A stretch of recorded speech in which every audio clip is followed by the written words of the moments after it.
Hey everybody, Chris Clegg from Portma, and I wanted to introduce this video. This is 2 of 4, and we're talking about recap presentation success. And in this next video, we're gonna look at how to do some storytelling with your experiential marketing data. And what you're gonna do is you're gonna learn how to introduce the experiential marketing segments, and then how you use that and compare it to the outcomes you created to tell a very specific story. So I hope you enjoy.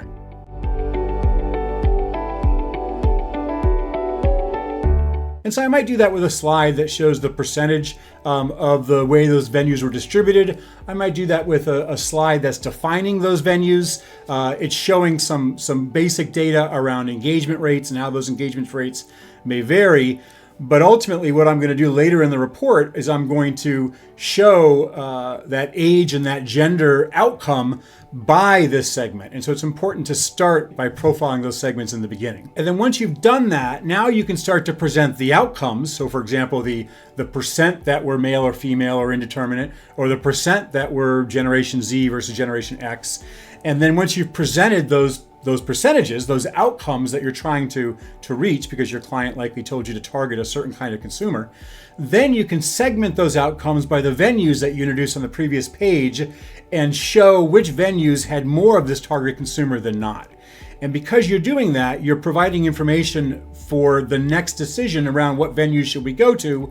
Well, if it's important for us to reach this target consumer at higher levels than we did before, then we should be going to more venues that had a higher percentage than the others. So those are the basics of reporting. Those are the basics of how you want to organize a report so that you can present it in a way that tells the story. You're gonna introduce the variables that define what you did, and then you're going to introduce the outcomes and then segment what you did by those outcomes to show those scenarios where those outcomes were higher. And when you do it in that order, you're going to tell a logical story that's easier for the recipient, for your stakeholder to internalize. So now you got to get them involved. You got to get them to really start thinking about the data in the context of what's going to provide them with value. I mean, we can only put so much on the table.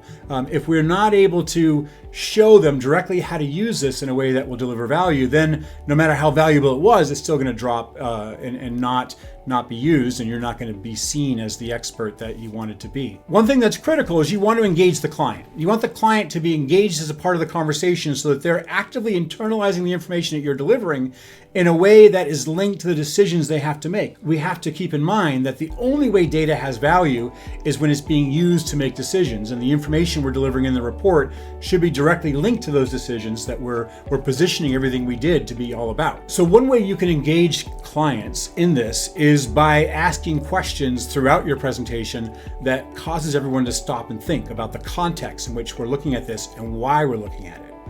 And so one great question is to start by complimenting everybody and to start by saying, what does this data validate that you already knew was true?